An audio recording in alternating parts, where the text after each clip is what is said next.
Basically question হচ্ছে email marketing is still alive and it is working and it is working very good and if you মানে tell me from my experience এইটার ROI এখনও অনেক চ্যানেলের চেয়ে অনেক বেশি ওয়াই বিকজ ইমেল মার্কেটিং এখনও ওই রকমভাবে স্যাচুরেটেড হয় না because not everyone has access to list.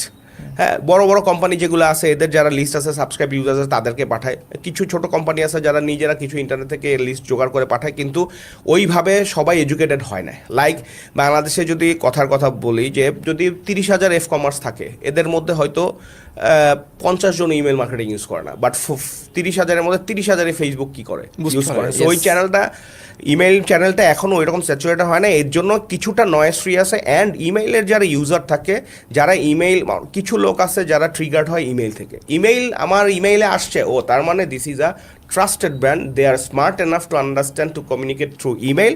And ইমেইলটার সুবিধাটা যেটা হচ্ছে যে মানুষ ফ্রি হয়ে তার ইনবক্সে যায় ইমেইলটা চেক করতে, তখন তার একটু পিস অফ মাইন্ড কিছুটা হইলেও হয়তো থাকে, অ্যান্ড সে অন্য জিনিসের চেয়ে একটা উইন্ডোতে ফোকাস থাকে। তখন এইটা যদি খুলে অ্যান্ড যদি ইমেইল কন্টেন্টে ভ্যালু থাকে তাহলে ইট গেটস কনভার্টেড।